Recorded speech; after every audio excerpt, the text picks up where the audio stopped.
You're listening to the Cashology Podcast by FNBO, a place dedicated to helping you become more financially savvy every day. It's a little like school, but your only homework is living your best financial life.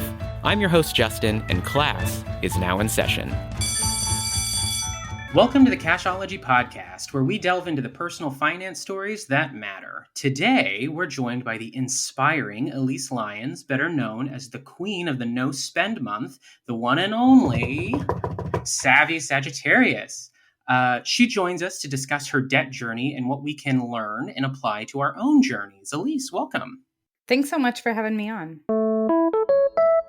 Well, let's start here. Can you tell those who might be unfamiliar with you just a little bit about yourself? My name's Elyse. I run the Savvy Sagittarius, which is Instagram, TikTok, a website kind of sharing my own personal journey with learning money. I'm a single mom to a toddler, and I have a giant chocolate lab / pit bull. And so we just have a lot of fun and living in Lincoln, Nebraska. Oh, Lincoln, Nebraska. Wonderful. Okay. And yeah, kid, dog, I'm sure they keep you very busy Yes. in the best of ways, right? Yes. Yeah. Okay, good. Okay. So would you mind sharing your personal debt story with us? Yeah. So I had just turned 22 and I needed a new to me vehicle. I had to have my dad co-sign for me because I had no credit. And at the same time that I was given a car loan, I was also given a credit card to help build my credit up. So I ended up putting Christmas on that credit card with the intention of paying it off that month. And then that week in between Christmas and New Year's, I got my student loan bill in the mail at the same time. And it was like these three separate things just spiraled me into how did I go from really having no debt other than my student loans to I added it up and it was $34,000 worth of student loans, car payment, credit card. And so I kind of dove in, started reading about personal finance, reading other people on their journeys. And I ended up paying off $36,500 in debt in a little over 2 years of full-time military, full-time bartending, and any side hustle that I could get money from. And that was kind of how I started sharing my own journey online. Oh, very cool. Man, 36. That's quite a bit. And I can kind of relate just with my own student debt. So Yes. Has there been any specific turning point that kind of shifted your repayment approach? I kind of realized that if I only made the minimum payments on my student loans, I would have been paying on them for 12 to 13 years. And that was without the interest being added. And I kind of had that moment where I was I don't want to be stuck. I was full-time military and I was I don't want to be tied to a job if I find something that I love more. And I knew that having those debt payments would kind of keep me reliant on that paycheck. So that was a big part of it. And I really was I want more than this. And got really serious about it. Yeah, I remember when I went through college, nobody ever told you how student loans work. Yes. And it was hey, you're getting ready to graduate. And it was maybe the week before graduation, financial aid came, sat us down. Here's what everything is going to look like. And I was what did I sign my name to for these past 4 years, not knowing how any of this worked? It's just crazy how you're not really taught a lot of that stuff. You kind of just, it just falls in your lap. And I think that with financial literacy and financial education, it's not taught in a way that that feels relevant. 100%. So even if they are hey, you're going to have to repay this. Hey, it's going to you're going to be paying on these after you graduate. No one really it does in an 18-year-old, 19-year-old mind. They're that's future me problem. They can't even see. I say that all the time. They can't even see past 18, 19. And so when we're talking about financial education and financial literacy, we have to make it a now conversation, not necessarily a 4 years down the road. What is this going to look like? So kind of with those loans, have there been any unexpected challenges or setbacks? And, if so, how have you pivoted just to overcome them? Oh, absolutely. So many setbacks along the way. During my debt-free journey, I I moved twice. I lost my full-time military job because I was a civilian military. And then I got out of the military and then I paid off all of that debt. I bought a house. I found out I was pregnant. I went back into some debt because I didn't prioritize that emergency fund right after paying off debt. And so I will be debt free again by the end of 2024. Oh, congrats. Ready for it. Yeah.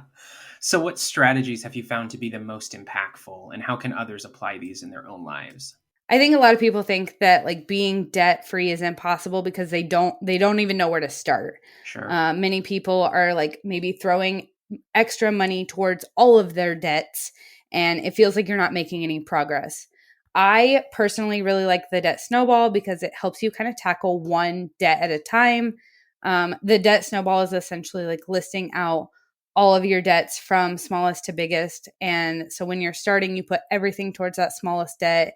You pay that one off. Everything that you're putting towards that smallest debt goes to the next debt. So instead of spreading $100 extra out towards all of the debts, you are really focusing on that one until it's gone. And a lot of people will say that this doesn't make like the most like mathematical sense, because if you do the math, you're going to end up paying more interest using the debt snowball. But really one of the things that I talk about the most on my page is that money is very rarely actually mathematical. Our emotions, our habits, our psychology, all of these things, society and culture, all of these things I think play so much more impact on our money than math. Because if math was the true biggest thing, like we wouldn't be in debt. Yeah, 100%. And yeah, I really also appreciate the debt snowball method, just because, like you're saying, it's the short-term like wins of like, one is paid off. I can now do instead this. of 10, now it's 9. And it's that you get to see the progress happening, I think, like a lot sooner. So yeah, I think we all kind of have an idea of like what we should be doing. Like we should have an emergency fund. We should be budgeting. We should be paying down debt. But like I said, like our habits, our emotions, our psychology, like that culture and society, like I think that's the biggest things that are like kind of standing in our way of the like should do. 100%. So let's do like a small shift and let's talk a little bit about budgeting. What role has budgeting played in your journey, and what budgeting techniques do you recommend for others? Budgeting is the biggest part of this to me, and creating a realistic budget, because I think a lot of people, when they sit down to budget, they're like, yes, this is how much I make. This is my expenses. Cool. I should have $600 left over, but I don't. So where's that $600 going? And so one of the things that I think is the most important is being really real with your spending habits. So I always challenge people to download their last 30 days of spending. Like if you have a First National Bank of Omaha bank account, go into that bank account, download those transactions and add up those categories and figure out where your money is actually going. Because sometimes it's those, $10 here, $10 there. And then the biggest thing that I kind of teach is like, if you're getting lunch at work 3 days a week, spending $20 each time, that's $240 a month.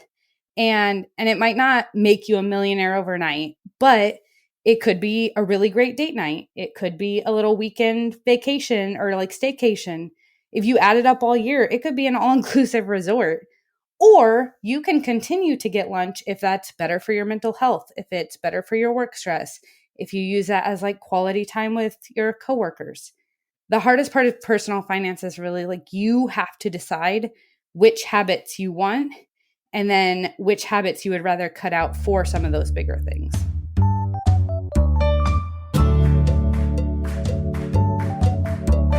Eating out 3 times a week when you're at work, I feel personally called out, but like, oh man, that's me.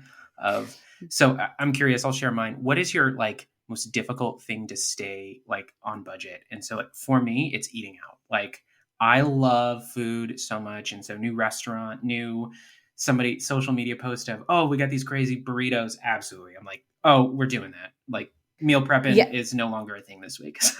I love it. I am the same. And I've kind of created a few like rules around eating out. So I don't let myself eat out alone. So it has to be like a Okay. quality time with friends experience. Oh, okay. I like that. Yeah. Yeah. Or my other rule is that I try really hard not to get takeout that I could cook cheaper or better at home. Okay. So like you will not find me ordering pasta for like a $20 bowl of pasta from a restaurant that I could make for $10 for the whole family. Totally. That's usually my philosophy as well. If I can make it at home, why am I eating Yes. it? So I will Yeah. get sushi. I will get like a really good burger. There's like a few things that I'm like, these are my takeout options.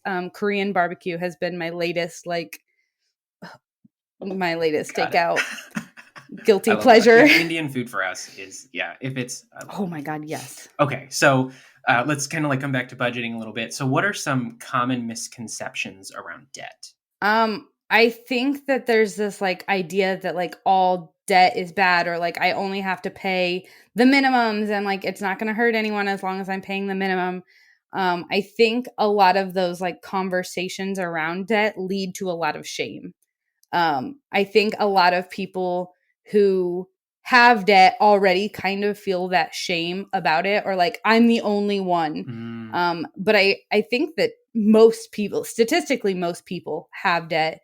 I think the statistic I read the other day was like 71% of people can't cover a $400 emergency without adding to their debt. The way I want to talk about it is you can absolutely just pay the minimums if that's where you're at. However, I think that these are the things that are often keeping people from living that life that they want to live. If you pay down debt and create a little bit more wiggle room in your budget, that may allow you to travel more. Say you have $500 in minimum payments right now, you pay off that debt, you have $500 extra dollars in your budget. That might be traveling, that might be taking a pay cut for a job that you like more. You have more freedom and flexibility in your monthly expenses when you're not paying minimum payments. Totally. And I think, it's kind of like pages like yours, influencers kind of like yourself that kind of normalize this idea of debt, and like kind of like what you were saying of I'm all alone. And because I feel like a lot when I go on social media of people living like these crazy lives, and I'm like, that's not real though. That's funded by a Yeah, credit like card. that's not real, or that's like a one-time vacation. That's not everyday life. So Yeah. And I think just having that, I'm seeing a lot more with this like loud budgeting trend of like, this is how much I'm paying for things, and this is how much this vacation costs. And I feel like I've seen a lot more content of like breaking down, like, this is how I paid for this part of the trip, but like, maybe I cut back. I ate peanut butter and jelly sandwiches in the hotel room, so I wasn't spending an outrageous amount of money on food while we were out, or absolutely, the travel just hacks. these Yeah. little hacks. Yeah. Or like the travel hacking credit cards. I've seen so many people talking about how like they paid nothing for this trip because of the way that they use their credit cards in a responsible manner. So are there any specific tools, books, websites, anything like that that have been crucial in your debt management journey? The very first book that I read was A Millionaire Next Door by Thomas J. Stanley. And it was the one book that like completely changed my mindset around like what was possible with money. The statistic at the time that the book was published was that 80% of millionaires are self-made first generation millionaires. Oh, wow. And a lot of them, they kind of followed their habits, followed what they did. And a lot of them were 9 to 5. They invested early, all the time, consistent. It was that consistent investing rather than this, like, I got rich quick. I got really lucky with this one thing. They kind of break down that myth that like, it's not possible if you like aren't from a family of wealth. Sure. But and then the debt-free community on Instagram, if you search like hashtag debt-free community, that was huge. And sharing kind of becoming a part of the debt-free community on Instagram, and sharing my own journey at the Savvy Sagittarius I created a lot of resources that I couldn't find. I have a budget workbook and some other stuff that really helped me in creating it, break down how I was doing things. So for most of us, this isn't a quick journey. Do you have any advice on staying motivated or maintaining momentum? This changing your money habits is really a lifelong journey. I think changing that mindset of like, once I'm debt free, it'll all be easier, because then the next goal is staying out of debt.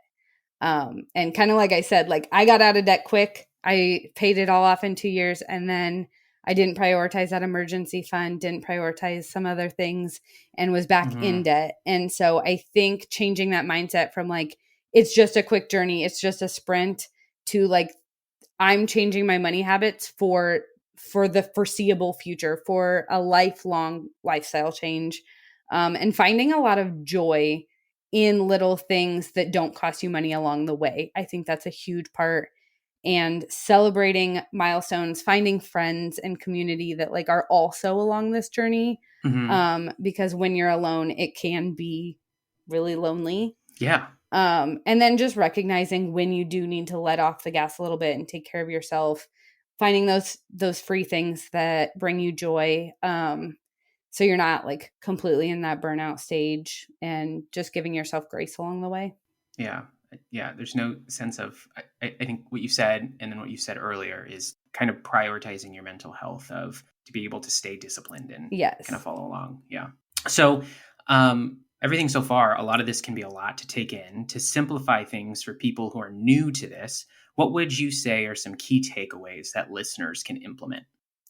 I think really finding your reason why. So looking at that bigger picture of like, what do you want on the other side of debt free, and why are you doing this? So like, maybe you want to take a pay cut at a job you don't, or for a job you love, because you're right now at a job you don't love, or, finding those things that like, I'm doing this for this reason, and getting a budget that is realistic to what you want to spend money on, and kind of making those decisions, like do I get lunch or do I go on a vacation? Can I do both? How do I do both?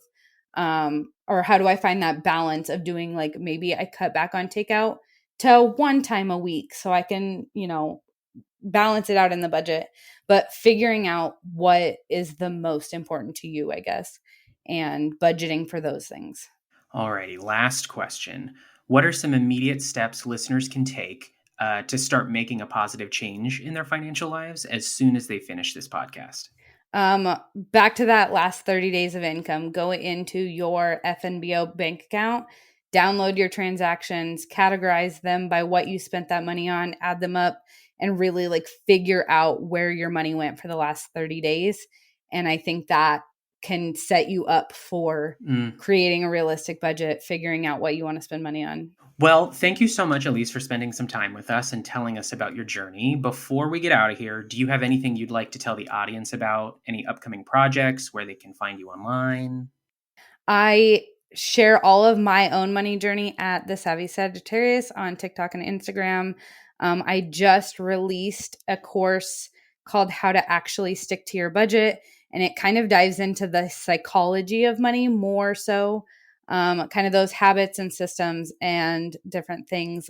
There's a whole nerdy section of like how our brain actually processes money, because I have my degree in psychology. And so it's pretty nerdy, but it gives you a really good overview of how to actually stick to your budget. Well, wonderful. Well, if listeners are like me, we love a good nerdy section. So yeah, thank Me you. too. Yes. Thank you again, Elyse, for joining us. For more resources, check out fnbo.com or subscribe to us on YouTube or on your favorite podcast platform. Consider giving us a rating or a review, as they help us get the word out. And remember, our discussions are designed to inform and inspire. For personalized advice, we always recommend consulting a financial professional. Until next time, keep on making smart financial choices, and thanks for listening to the Cashology Podcast. To connect with Savvy Sagittarius and dive deeper into her financial wellness insights, follow her on Instagram and TikTok at the Savvy Sagittarius. First National Bank of Omaha is a member FDIC and equal housing lender. Podcasts provided by the bank are for informational purposes only and not intended to offer specific advice. It's crucial to consult a financial professional for personalized guidance when making decisions about your financial situation. Deposit products offered by the bank are FDIC insured for added security. However, investment products offered are not FDIC insured, not deposits or obligations of the bank, not insured by any federal government agency, not guaranteed by the bank, and may lose value over time. Lastly, please note that the Cashology Podcast is copyrighted by First National Bank of Omaha.